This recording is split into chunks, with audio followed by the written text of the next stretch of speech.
চায়ের কাপে ঝড় তোলা স্বপ্নগুলো সবসময় বাস্তব হয় না, কিন্তু কেউ কেউ দেখায় কিভাবে এক কাপ চায়ের ঘ্রাণ মিশে যেতে পারে ইতিহাসে। শরীয়তপুরের এক গ্রামে চায়ের দোকানে বেড়ে ওঠা সেই ছেলেটির নাম বিলায়েত হোসেন ইমরোজ।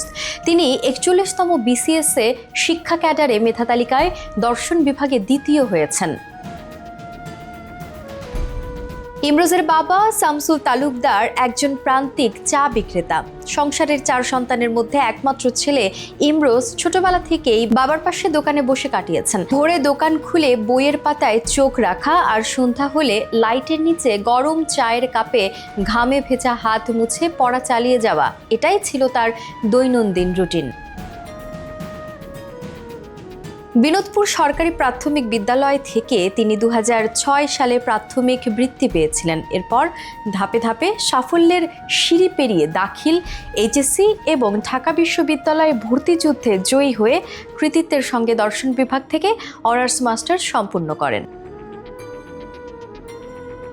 ইমরোজ বলেন, আমার মা বাবা পড়াশোনা না জানলেও তারা পড়ার প্রতি আমার আগ্রহ দেখে সবসময় উৎসাহ দিয়েছেন।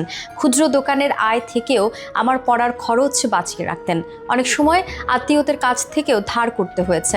আমি এই সাফল্য তাদের প্রতি উৎসর্গ করছি। তিনি আরও বলেন, যত কষ্টই আসুক, যত কঠিন সময়ই আসুক, হাল না ছেড়ে সঠিক পরিকল্পনা ও কৌশলে নিজের স্বপ্ন পূরণে অবিরাম ছুটে চললে সফলতা আসবেই ইনশাল্লাহ। সফলতার সংগ্রাম আর দুর্গম পথ পাড়ি দিয়ে এত দূর আসার পেছনে যাদের অবদান, সেই মা বাবা, সহধর্মিণী, পরিবার পরিজন, শিক্ষক, বন্ধুবান্ধব ও কাছের ছোট ভাই বোনদের প্রতি কৃতজ্ঞতা প্রকাশ করেছেন বিলায়েত।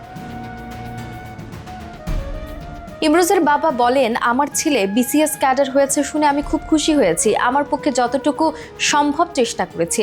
আল্লাহর কাছে অনেক শুকরিয়া। আমার ছেলের জন্য সবাই দোয়া করবেন।